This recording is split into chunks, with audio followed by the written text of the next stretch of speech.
Hey everybody, let's talk briefly about why the base 1 is often considered wrong. It's not really wrong, it's just not very interesting. But let me write down an example of what I'm talking about. And let's use base 1 here. Log base 1, and we'll use parentheses just to emphasize this is a function. The only way this can be equal to 1 is if x is equal to 1, okay? Otherwise, it's undefined, okay? Only solution, right? Because anything raised, 1 raised to any power is anything raised to the first power is 1, right? So that's why there's only one solution to this equation. This is the only solution, right? So it's not that people say you absolutely shouldn't use 1 as a base. It's just not interesting. It's not like it's invalid. So you see, x equals 1 would work right here. Okay. Okay, but we're going to go ahead and assume that x is not equal to 1 just to make the problem interesting. Okay, so that's just a little bit of a understanding of why the base 1 is sometimes eschewed, even though you can use it. It's just dull. Okay, so we're going to go ahead and assume that x is not equal to 1, and we'll carry on just as though everything was fine and dandy here.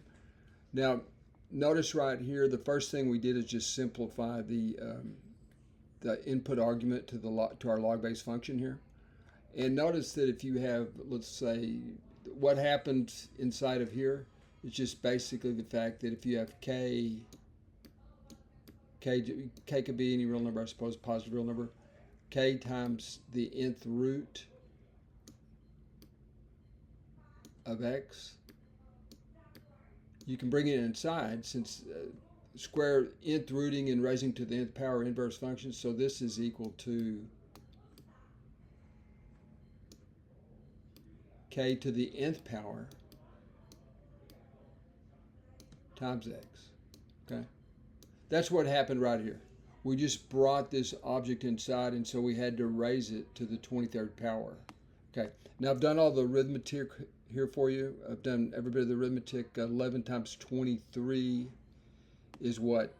253 plus the 22. This is laws of exponents right here also.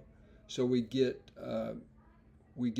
x to the 275 right here. Okay. Now one way to look at this, if you want to call this y, okay, you want to call our answer y. That's the same thing as saying x. I'll switch to, it's a little more convenient perhaps to use the, we can put a 1 here. That's equivalent to saying x to the 123rd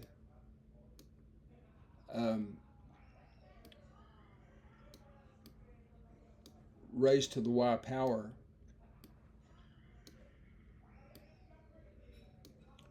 is equal to x to the 275. And this is the triumph.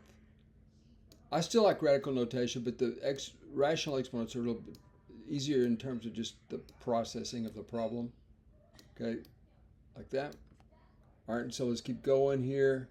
This would indicate that this is x to the y, and you can equate, since this is a one-to-one function, so you can write down y over 23 is equal to 275. And a lot of you guys could see it directly here just from other log properties that the answer would be 275. This is, in my opinion, a little more direct. And so it's clear that y has to equal to 275, which is our answer, right? Now, again, a lot of people that have more experience with this would just immediately write down the answer from here just based on manipulations in your head. This is a little more explicit, in my opinion. It's a way to teach people, one way to teach people. Okay, so that's our answer, folks. Y is equal to 275. Or this logarithm, in fact, final answer is 275. And I would call this an abstract problem in the sense that your base in a lot of courses, in a lot of routine problems, vanilla problems, doesn't include a variable. So call it abstract in that sense. Okay, that's it.